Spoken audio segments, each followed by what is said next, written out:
the Why Women Wash the Dishes ni Filipina Palindrino. Isinaayos para sa dulang kwento ni Professor Nick Agudo at isinalin sa wikang Filipino ni Binibining ni Risa Sarmiento. Sa bayan ng Santa Rosa ay may nakatirang mag-asawang nagngangalang ng Hugo at Imelda. Sa tuwing sila'y kakain, ay lagi na lamang nilang pinag-aawayan ang paghuhugas ng mga bigat. Kung tatanggi si Hugo, pagagalitan naman siya ni Imelda. Kung ano-anong pangalan ang itinatawag niya kay Hugo. At kung ang huling sasagot, tutugisin ni Imelda ang pulpring si Hugo nung walis si Kit. Tatakbo naman si Hugo sa bahay ng kanyang kumpadre. At doon na magpapalipas ng galit ni Imelda. Nakasanayan na tawagin ang kanyang mga kapitbahay ang bugnutin si Imelda na... Ha! Kamaldang! At si Hugo! Dapat nag-ipit siya.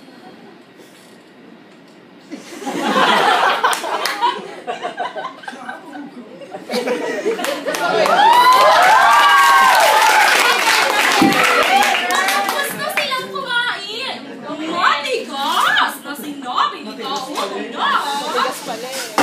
Ayoko na maghugas sa mga bigat!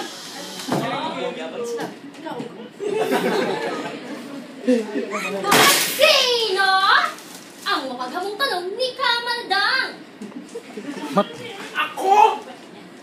Aba, buong umaga na nga akong nag-aararo sa bukid. Ayoko na maghugas. Ayoko sa mga bigat!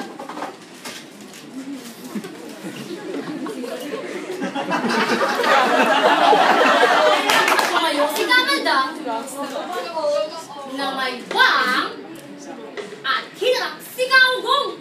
Malalaki ang kanyang braso. Mataba yata siyang babae. Malaki rin ang kanyang boses. At sino mang Hugo ang maghuhugas ng mga pinggan? Ang kanyang tanong. Natakot si Kaugo. Siya'y nanginig.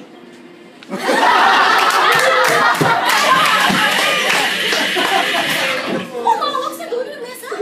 Ikaw! Ikaw ang babae. Ikaw ang dapat magtrabaho sa bahay. Anong gagawin mo? Tanong ni Kamaldang. Matapos may tali ang kalabaw sa damuhan para manginain, ay mahihiga ka na lamang. Mahirap na ba yun?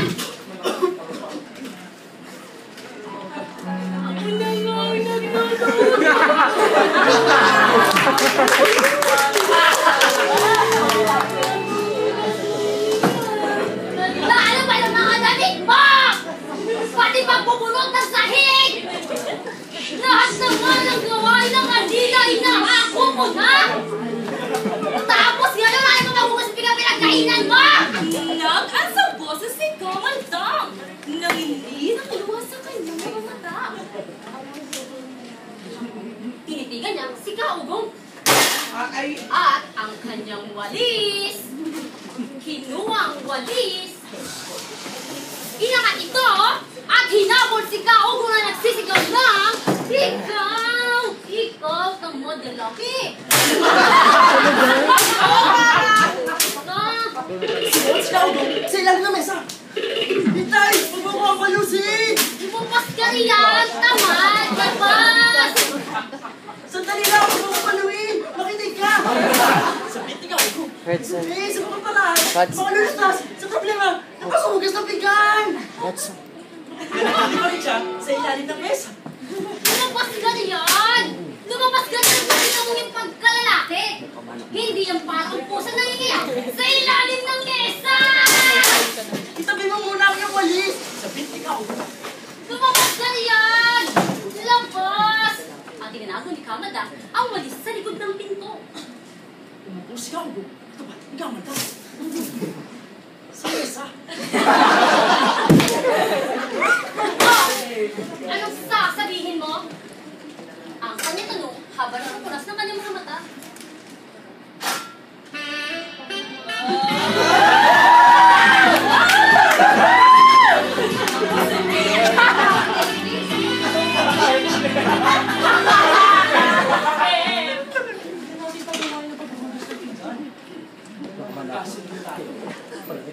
Nung magsalita, pagkatapos sabihin ang salita mo, umpisa, siya palagi maghuhusang bigan. Ganun siya, ang unang magsalita, ang siyang maghugas ng mga pinggan, palayok at kawali, lagi. Tama! May sabit ni Gauko. Kapag nagsalita ka, isa man sa akin. Bende. O sa alunan. Pagkatapos sabihin ang salita mo, umpisa, siya palagi maghuhusang bigan. Madali lang yan. May sasarap ng aking bibig kahit isang linggo. Eh ikaw, kahit na ano ang kinakausap mo! O sige, handa ka na ba? Pagod, ikaw.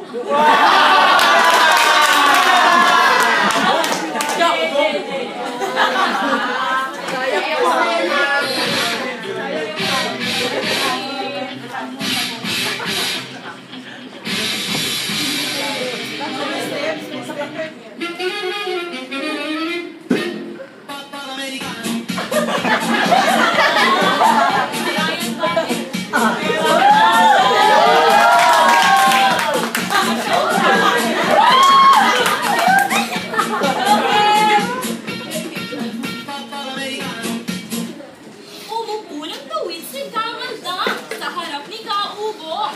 Itinango ang ulo, itinig ko mapipit, at bumulala si Kaubong na... Isa!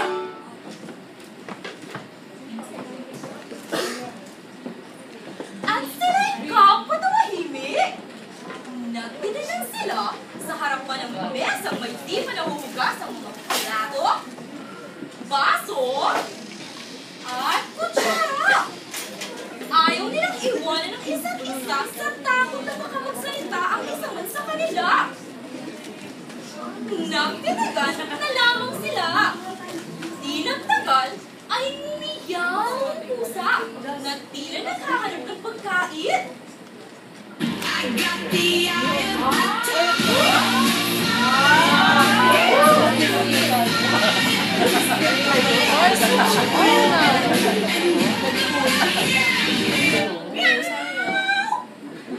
Sino man kinakaubok at kamal Nabaos yung pusa. ay sinagbigay ng pusa niya. Tumalon ang pusa sa mesa.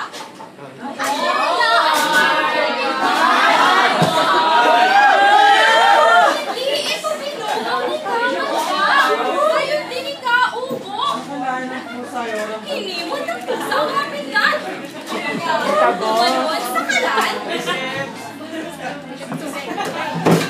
Inilaan ang parehong kawali.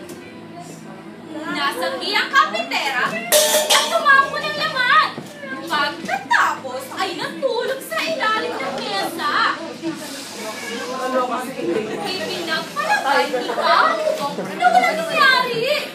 Nanatili siya nakaupo. Gayon din si Kamaldang. Unti-unti lumubog ang araw. Ngunit patuloy pa rin silang walang libuan. Nawit naman. Halos namumugto ang kanilang mga mata sa pagtititigan. Aba, biglang nalukha ang dalawa. Basang-basa ng pawis ang prinsesa ng tao. Pinagpapawisan na rin ang noo ni Kamanda. Tumulong sa kanyang bisig at pumatak ng pumatak sa kanyang dibdib. Biglang tumawag ang kapitbahay.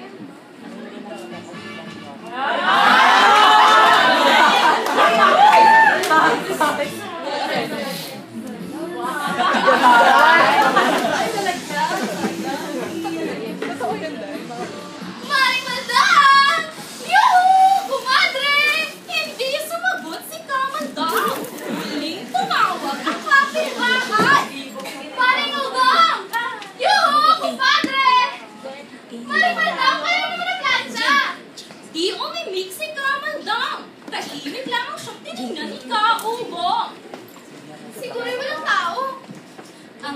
narinig ko ng sisi. Uy! Bakit kayo naman dito? Dati-dati naman ay inaalis kayo. Sila lumalis sa bahay. Aha! Kukunin ko na lang plancha at saka ko na lang isa sa uli. Ako hindi kang kapitbahay. Ako'y!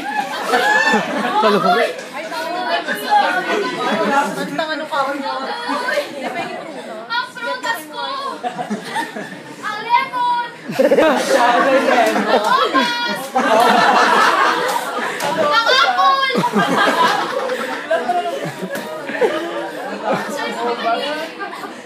Nagtaka siya sa nakita!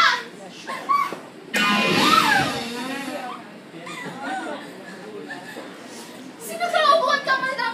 Nakaubuti lang mga estatwa sa harap ng mesa na may marunong mga pinggan! Dahil siya lumapit sa dalawa. Ano ba nangyari? Kanya tanong kay Kaugong. Hindi ko malaw kung nagsalita si Kaugong. Muling na tanong ang kapitbahay. Ano ba nangyari? Niyugib niya ang balikat ni Kaugong. Hinayaan ni Kaugong na siya yugugin at lalo pang hindi ko mapibit. Lumapit ang kapitbahay kay Kamadam. Magsalita ka, kumadre! Ano bang nangyari? Niyugib niya ang balikat ni Kamadam. Itidulak siya ni Kamaldang nang walang sabi-sabi.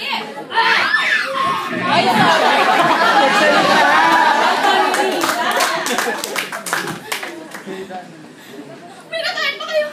Nakalasa sa inyo. Wala ko pang papipi kaya.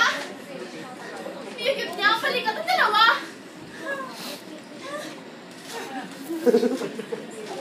Parang tanga si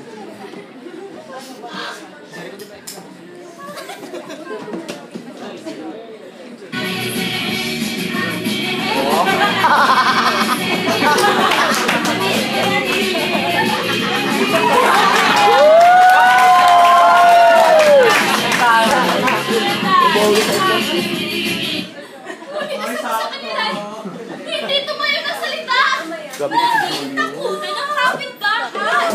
Sa halip na kunin ang plancha, ay tumakbo siyang galing-galing palabas ng bahay. Ibinalita niya sa mga kapitbahay. Mga kapitbahay! Nangyari pinagkakaugong at Kamaldang.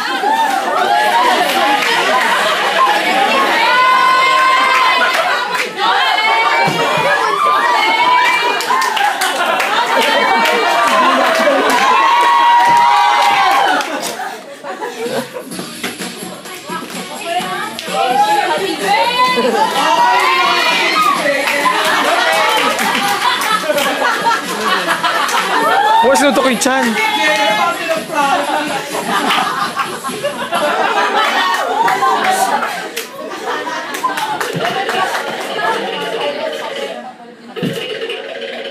Isa nilang pinagsikapang mapagsalita ang dalawa.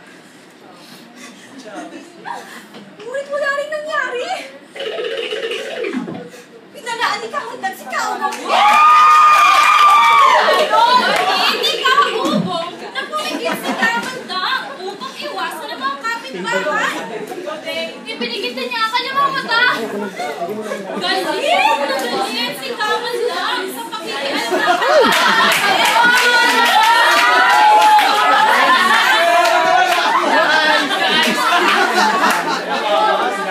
Palatakan nila, kumare. Kasi nandun naman, Hilario.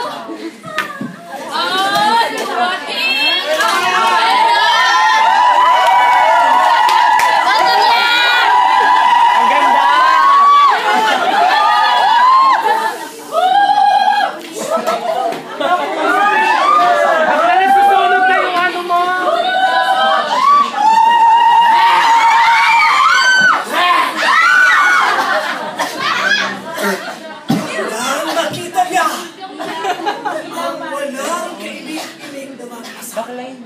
Siya'y sumigaw! Sila'y kinukulang!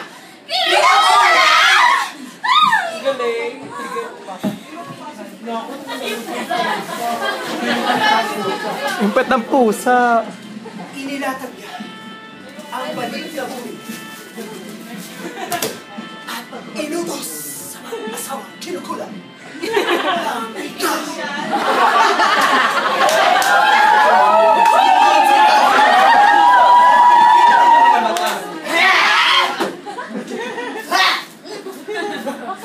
Malaktan siya at natulog pa! Sulit kasi ka, madam, ay iuwi sa kanyang kinauupuan.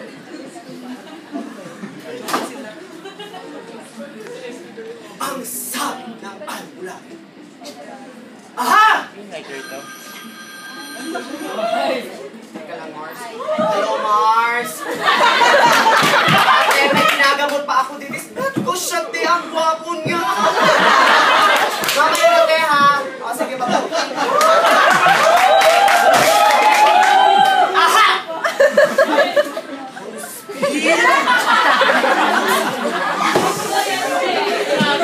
Matigas! Wala ka! Wala!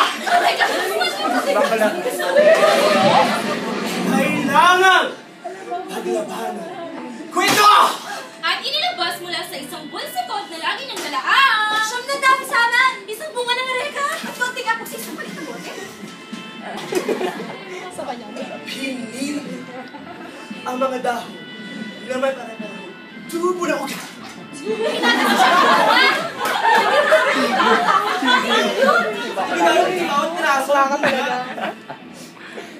Ngayon, siyam na ang bungang balot!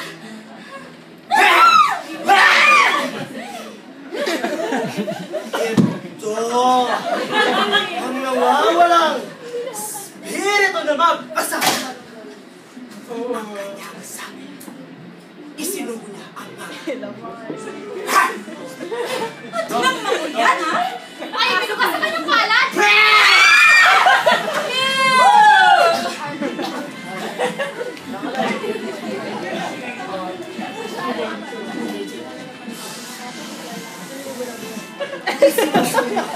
Ang kanyang hita. Taray ng nose line. Sa walang lahat. At minarkahan ng krus ang nota at noo.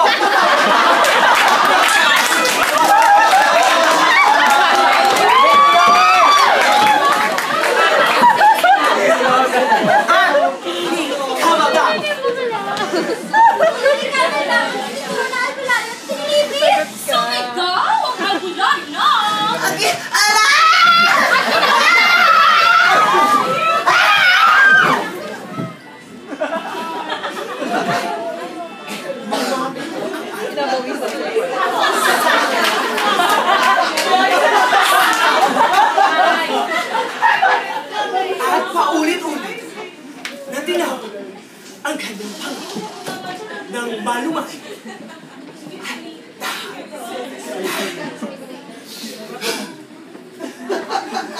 Magbalik siya ka-ugo siya. Magbalik siya ka-ugo siya.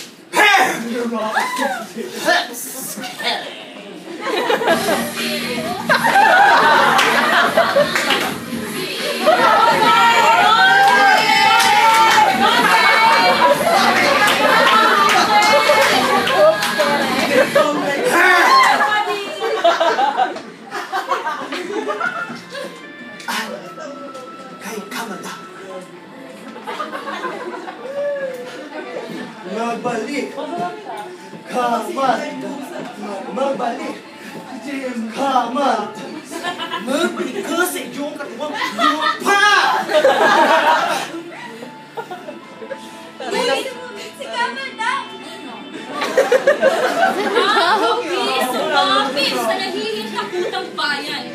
Ganoon ang lamang ang takot ng mga ito. Sapagkat sinabi pa naman ng albularyo na maaaring mailipat pa sa ibang katubarang sipat. Bukod sa mag-asawang magdam at buho, muli niyang tinawag ang mag-asawa. Sa umpisa'y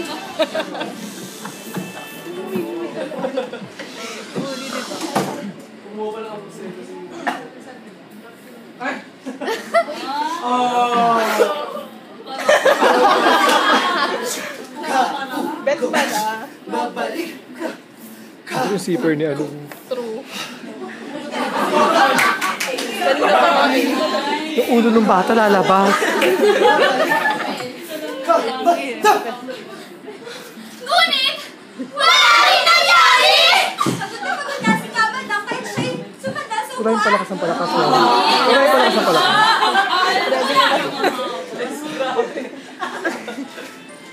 Sa tinagal-tagal na panahon ng ating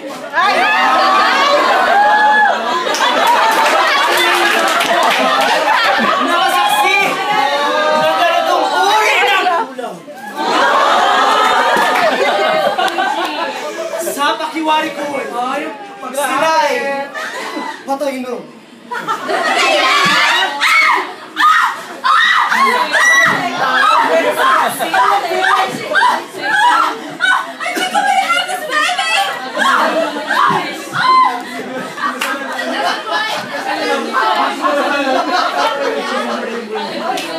Tuluyan ang iniwan ng mga aso.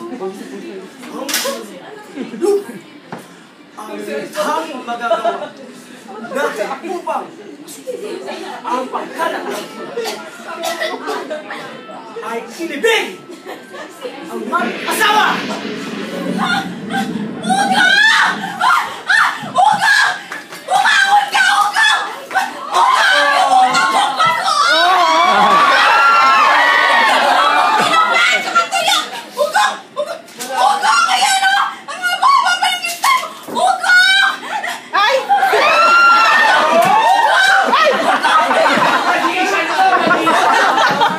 Magician!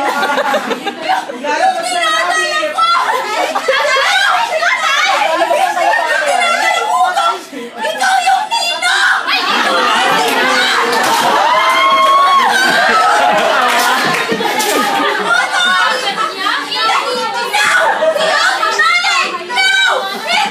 Aray, teka lang.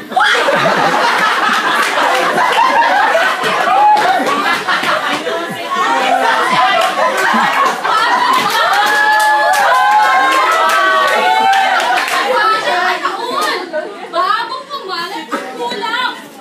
Hindi nagtagal ay natapos din sa kawalan.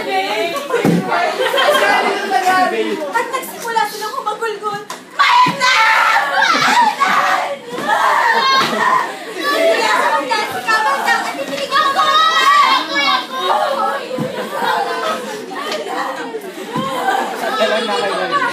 Ang kanyang bibig. Iniutos ng alpalayo lagi ang mag-asawa sa kanilang mga anak. Sila'y ating inibig sa magsikat ng araw. At ang iba ay kailangan magbantay ngayong gabi! Binuhat ng mga kapitbahay si Kauso at inihiga sa kanyang alawan. Sa loob ni Kaugo ay siya ang mananalo. Hindi siya natatakot sa mga ilgi. Lalabas siya sa sinukat pa yung kapitbahay. Tuwang-tuwa si Kaugo sa mga nangyayari. Tatakutin pa silang lahat pagbalik ko galing sa buhay. Biglang tumilat si Kabandang habang nagtutulong ang mga bulata na siya'y buhatin. Magsilayas kayo! Layas! Mga bakyan ng mera! Daging lumandag si Kaugo! Siya'y sumigaw na! Ikaw ang unang nagsalita! Naglulutan siya, walang pa, habang sinabi siya kay Kabandang,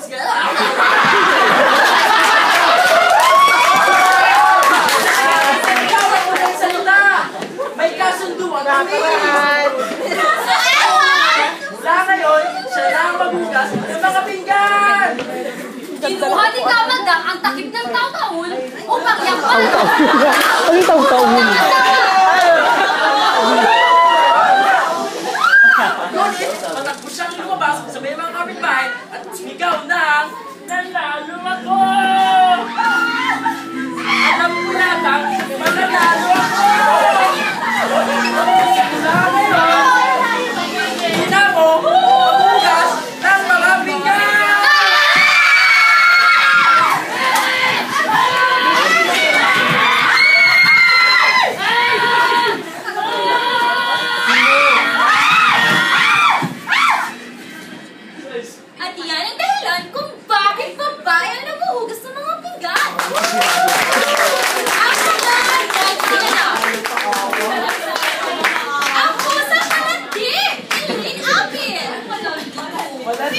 Ang nerding support! Rodson kaya ko!